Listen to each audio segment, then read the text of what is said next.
Hola, muy buenas a todos, bienvenidos a un nuevo vídeo de Célula de Lectura. Esta vez va a ser el resumen del capítulo 4 de Las Venas Abiertas de Latinoamérica, que se llama Historia de la Muerte Temprana. Igual me escucháis un poco así, porque es de las pocas veces que he grabado con el aparato puesto, básicamente por las prisas, porque es día 24 cuando lo estoy grabando, si no me da tiempo, pero bueno, vamos a ello. Se llama Historia de la Muerte Temprana. El capítulo se abre con una de las heridas más profundas y menos contadas de América Latina: la destrucción del Paraguay. Galeano no presenta la guerra de la Triple Alianza como un accidente ni como una simple guerra regional, sino como una operación ejemplar de castigo contra un país que había osado desarrollarse por fuera del circuito de poder imperial. Paraguay, antes de la guerra, no era un paraíso, pero sí una anomalía peligrosa. Tenía industrias propias, control estatal de sectores claves, ferrocarriles, fundiciones, astilleros, educación pública extendida y una economía que no dependía de los banqueros extranjeros. Esa autonomía lo convirtió en un enemigo. El tratado firmado entre Brasil, Argentina y Uruguay se hizo público tarde y con términos cuidadosamente ocultos, pero Galeano deja claro que desde el principio se trataba de un reparto anticipado del botín. Argentina aseguraba territorios estratégicos, Brasil expandía enormemente sus fronteras y Uruguay, gobernado por una élite subordinada, no recibía nada. El objetivo no era solo derrotar a Paraguay, sino borrarlo como proyecto histórico. La guerra, que Mitre prometió rápida, se prolongó 5 años y se convirtió en una carnicería sistemática, ejecutada fortín por fortín y a lo largo del río Paraguay. Galeano insiste en el carácter total del exterminio. No fue una guerra entre ejércitos, sino contra un pueblo entero. Hombres, mujeres y niños y ancianos combatieron hasta el final, no por fanatismo, sino porque la alternativa era la desaparición. Los prisioneros heridos se arrancaban las vendas para evitar ser obligados a luchar contra sus propios hermanos. Cuando el mariscal Solano López se internó en la selva con un ejército de espectros, ancianos y niños disfrazados para parecer adultos, la guerra ya había cruzado el límite de lo humano. La derrota no significó paz. Paraguay perdió la mayor parte de su población. De unos 500.000 habitantes, apenas sobrevivieron 250.000. Fue el triunfo de la civilización, escribe Galeano con ironía amarga. Los vencedores, arruinados por el costo de la guerra, quedaron a su vez en manos de los banqueros ingleses que la habían financiado. Brasil ganó territorios y mano de obra esclava. Argentina incorporó tierras paraguayas y consolidó su oligarquía. Paraguay quedó devastado, ocupado, endeudado y sometido. El país derrotado fue obligado a abrir sus fronteras al libre comercio, a vender sus tierras, sus bosques, sus minas y hasta los edificios públicos. Se instalaron gobiernos títeres bajo ocupación extranjera y sobre las ruinas aún humeantes. Cayó el primer empréstito externo de su historia, británico por supuesto. El dinero nunca llegó completo, pero la deuda sí quedó íntegra. Desde entonces Paraguay entró en la cadena de dependencia que Galeano describe como una prisión sin barrotes visibles. La destrucción del Paraguay no fue una excepción histórica, sino un aviso. A partir de ese momento, Galeano introduce una idea clave que atraviesa todo el capítulo. La dependencia no solo viene de las grandes potencias, sino también de países subordinados que ejercen dominación sobre otros países más débiles. Eso es lo que más adelante se conocería como subimperialismo. Brasil y Argentina, aunque dependientes del capital inglés, actuaron como ejecutores regionales del castigo y como beneficiarios directos del reparto.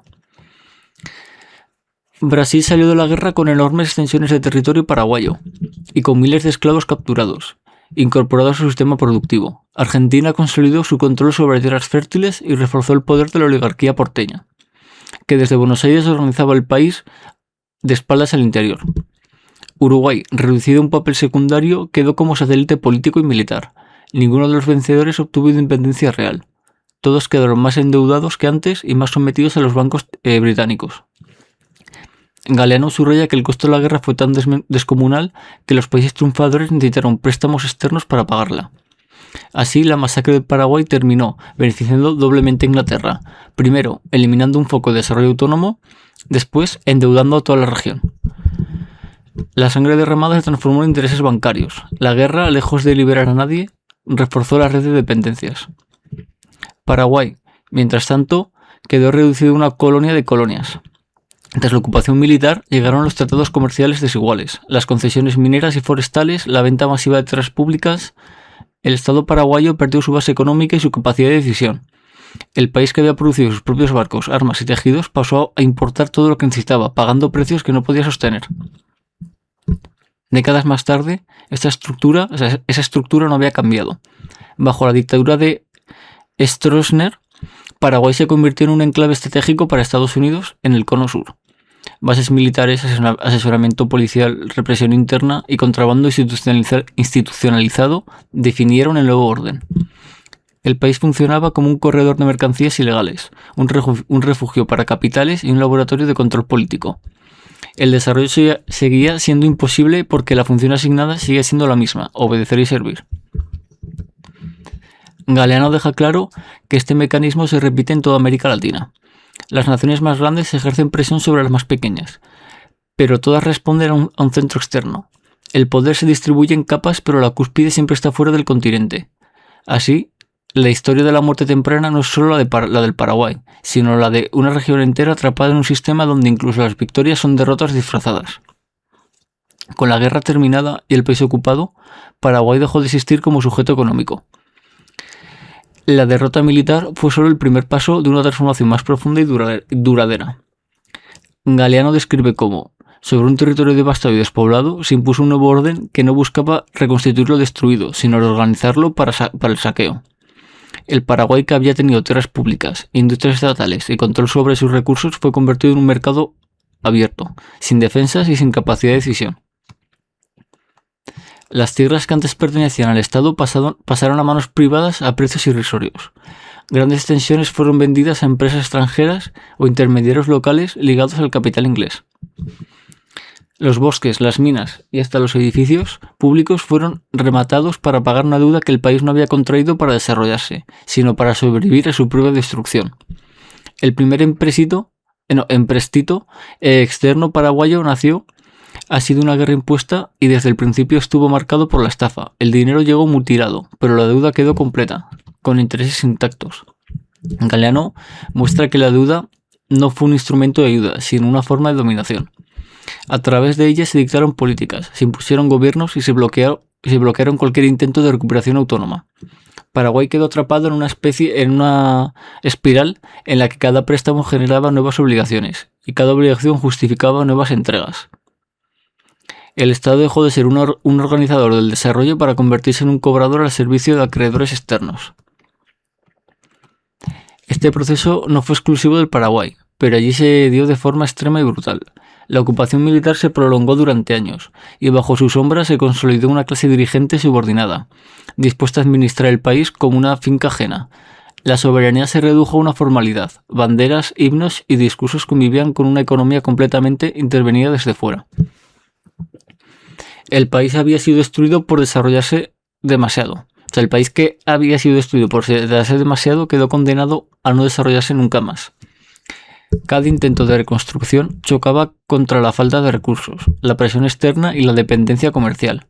El libre comercio, presentado como un sinónimo de modernidad, funcionó en realidad como una cadena perpetua. Paraguay fue obligado a abrirse cuando no tenía nada con que competir, y esa apertura se dio su empobrecimiento. Galeano deja entrever que esta fase posterior a la guerra fue en muchos sentidos, más devastadora que el propio conflicto armado. La guerra mató cuerpos, la posguerra destruyó el futuro. La historia de la muerte temprana no terminó con los últimos disparos, sino que continuó silenciosa en tratados, contratos y balances. El caso paraguayo sirve a Galeano para abrir el foco y mostrar que aquella lógica no fue una excepción trágica, sino una regla aplicada de distintas formas en toda América Latina.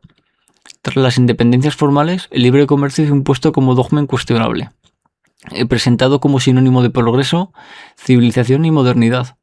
Sin embargo, ese libre comercio no nació para integrar economías iguales, sino para asegurar la supremacía de las ya desarrolladas sobre la que aún intentaban levantarse. Las manufacturas latinoamericanas fueron las primeras víctimas de ese proceso. Talleres textiles, industrias artesanales, pequeñas fábricas nacientes fueron barridas por la avalancha de productos importados, más baratos, no por eficiencia natural, sino porque venían de países que habían protegido su industria durante décadas. Galeano muestra cómo, en nombre de la libertad de mercado, se destruyó cualquier posibilidad de desarrollo industrial propio. Los países latinoamericanos quedaron reducidos a exportar materias primas e importar todo lo demás. Argentina aparece como un ejemplo claro de este mecanismo. La riqueza se concentró en Buenos Aires y en el puerto, mientras en el interior era empujado a la ruina. Las economías regionales fueron asfixiadas porque no podían competir ni en precios ni en condiciones. El país creció hacia afuera, pero se vació por dentro. La prosperidad que mostraban las estadísticas ocultaba una realidad profundamente desigual, sostenida por el sacrificio de amplias capas de población. En Brasil, Chile y otros países ocurrió algo similar. Las industrias locales no desaparecieron por incapacidad, sino porque fueron abandonadas deliberadamente. El Estado dejó de protegerlas, las fronteras se abrieron sin transición y el mercado fue entregado a productos extranjeros. El resultado fue una economía frágil, dependiente y vulnerable a cualquier cambio externo. Cuando los precios internacionales caían, todo el sistema se derrumbaba. Galeano insiste en que este libre comercio no fue una elección soberana, sino una imposición. Las élites locales, ligadas al comercio de exportación, encontraron en él una fuente rápida de beneficios. Gobernaban para el puerto, no para el país. Así, el proyecto nacional quedó subordinado a los intereses del mercado mundial y la promesa de progreso se convirtió en una nueva forma de atraso. El discurso liberal hablaba de igualdad de oportunidades, pero la realidad era una competencia entre desiguales. América Latina entró a jugar en una partida que ya estaba perdida, y cada derrota era presentada como una falla propia, nunca como consecuencia de las reglas del juego. De este modo, la muerte temprana de las economías nacionales se justificó como destino inevitable. En ese esquema de economías abiertas y frágiles, los ferrocarriles ocuparon un lugar central, y aunque no en el sentido que suele contarse. Galeano desmonta la imagen del tren como símbolo neutral de progreso y modernización. En América Latina, las vías férreas no se construyeron para integrar territorios ni para fortalecer mercados internos, sino para acelerar la salida de materias primas hacia puertos. Eran líneas que no unían pueblos entre sí, sino que los conectaban directamente con el exterior. Las vías nacían en las zonas productoras y morían en los puertos. No estaban pensadas para transportar productos elaborados, sino para sacar carne, trigo, minerales o azúcar en bruto. Así, el ferrocarril no ayudó a crear una economía nacional articulada, sino que profundizó la dependencia. Transportar bienes dentro del país resultaba caro e ineficiente, exportarlos barato y rápido. El país se organizaba como una prolongación del puerto, no como un cuerpo con vida propia. Argentina vuelve a ser un ejemplo elocuente. Mientras Buenos Aires prosperaba como enclave comercial, vastas regiones del interior quedaban aisladas y empobrecidas. Provincias enteras perdieron sus actividades productivas tradicionales porque no podían competir con los productos importados que llegaban por el mismo sistema ferroviario. El tren llevaba riqueza hacia afuera y traía ruina hacia adentro. El progreso avanzaba en una sola dirección. Cuando los ferrocarriles dejaron de ser rentables para las empresas extranjeras que los controlaban, el Estado intervino para rescatarlos. Las pérdidas privadas se socializaron, mientras las ganancias acumuladas durante décadas ya habían sido transferidas al exterior. Galeano subraya la ironía. El Estado era inútil cuando se trataba de planificar el desarrollo, pero indispensable cuando había que pagar las cuentas. Este modelo consolidó una geografía desigual. Las ciudades portuarias crecieron de forma desmesurada, mientras el campo y el interior se vaciaban. La inmigración interna no respondía a un desarrollo equilibrado, sino a la expulsión silenciosa de millones de personas. El ferrocarril, lejos de unir, fragmentó, lejos de integrar, subordinó. Fue una herramienta técnica puesta al servicio de una lógica de dependencia. En este punto, la historia de la muerte temprana se vuelve también una historia de caminos mal trazados. No porque la tecnología fuera equivocada, sino porque su propósito nunca fue el bienestar colectivo. El tren avanzaba, sí, pero avanzaba hacia afuera. La comparación con los Estados Unidos permite a Galeano desmontar uno de los mitos más persistentes del discurso liberal, la idea de que el desarrollo es fruto exclusivo del libre comercio y de la iniciativa privada. Mientras a América Latina se le exigía abrir sus fronteras y abandonar cualquier forma de protección, Estados Unidos siguió el camino opuesto. Su crecimiento industrial no se apoyó en la mano invisible, sino en una intervención estatal decidida y constante. Desde sus orígenes como nación independiente, Estados Unidos protegió su industria naciente con aranceles elevados, subsidios, inversión pública y control del mercado interno. Durante décadas, el país cerró sus fronteras a los productos extranjeros para permitir que sus propias fábricas crecieran sin competencia externa. Este proteccionismo no fue una etapa breve ni accidental, fue la base misma de su desarrollo. La Guerra de Secesión aparece como un momento decisivo. El norte industrial, defensor del proteccionismo, derrotó al sur agrario y limerecambista. A partir de entonces, el modelo industrial protegido se consolidó como política nacional. El Estado norteamericano intervino activamente para construir infraestructura, financiar industrias estratégicas y garantizar mercados. Lejos de obstaculizar el crecimiento, esa intervención lo hizo posible. Solo cuando Estados Unidos alcanzó una posición dominante en la economía mundial, comenzó a predicar el libre comercio como verdad universal. Aquello que había sido prohibido para sí mismo durante su etapa de crecimiento pasó a ser exigido a los demás. Galeano señala la hipocresía estructural de este discurso. Lo que fue virtud para los fuertes se convirtió en pecado para los débiles. Las instituciones financieras internacionales nacieron para imponer esa lógica. El Fondo Monetario Internacional y el Banco Mundial no promovieron el desarrollo autónomo, sino la apertura forzada, la reducción del Estado y la subordinación de las economías periféricas. A los países latinoamericanos se les negó el derecho a proteger su industria, a planificar su crecimiento o a decidir su propio ritmo de desarrollo. Así, el libre comercio dejó de ser una teoría económica para convertirse en un instrumento de poder. No buscaba igualdad de condiciones, sino perpetuar la desigualdad existente. Mientras unos crecieron cerrándose, otros fueron condenados a abrirse prematuramente. La muerte temprana de las economías latinoamericanas fue, en ese sentido, una consecuencia directa de las reglas impuestas desde fuera.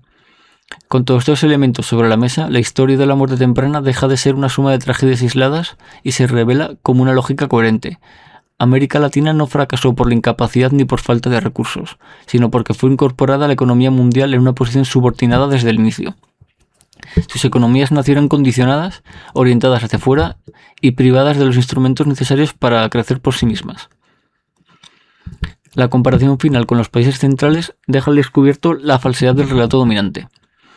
Aquellos que hoy exigen apertura, disciplina fiscal y ausencia de intervención estatal fueron en su momento profundamente proteccionistas.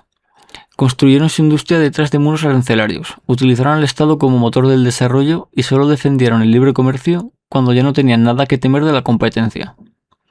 A América Latina, en cambio, se le negó sistemáticamente ese derecho.